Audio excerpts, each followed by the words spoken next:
The first death related to the monkeypox outbreak in Texas comes as the number of cases reported in Bexar County continue to rise. The Texas Department of State Health Services reported the death in Harris County yesterday. Officials say the adult person was severely immunocompromised, but the case is being investigated to determine what role monkeypox played in the death. Here in Bexar County, Metro Health reporting 29 cases, 2 more than Monday. The criminal trial of former Constable Michelle Barrientos Vela continues today after her defense team called for a mistrial yesterday. The judge ended up denying that motion. The call came after a Texas Ranger went beyond the scope of the case during his testimony yesterday. The judge has ordered that the Texas Ranger attend another hearing to demonstrate why he was not in contempt of court. Former Soviet Union President Mikhail Gorbachev has died. Gorbachev assumed leadership of the Soviet Union in 1985 and served until it was dissolved in 1991. During that time, he marked an era of reform for the region after decades of Cold War nuclear threats. Doctors say he died of a severe and prolonged illness. He was 91 years old. The Justice Department is now alleging it found evidence of obstruction in its investigation into the alleged mishandling of classified documents recovered from former President Donald Trump's Mar-a-Lago home. The department included that detail as part of a court-ordered response to Trump's request for a special mastered third-party review of those presidential records. A Florida federal judge is set to hear arguments regarding Trump's request tomorrow. Western states are dealing with a heat wave that is forecasted to stay through the holiday weekend.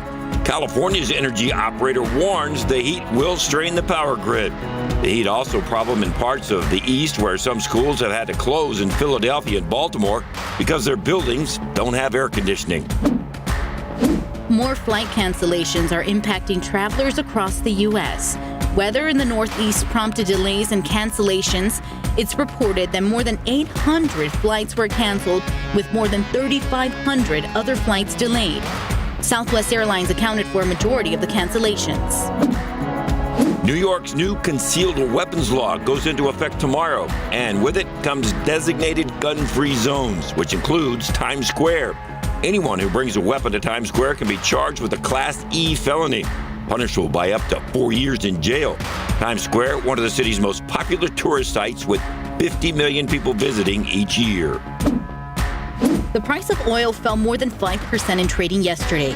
It settled at $91.64 a barrel, marking its lowest price in 5 weeks. While oil is extremely volatile, overall the price is trending down, with prices in the U.S. 30% lower since spiking at more than $130 per barrel in March. That's translating to lower prices at gas stations for consumers. The national average is now $3.84 per gallon, and here in San Antonio, the average is $3.27. NASA will try again Saturday to launch the inaugural flight in the Artemis mission.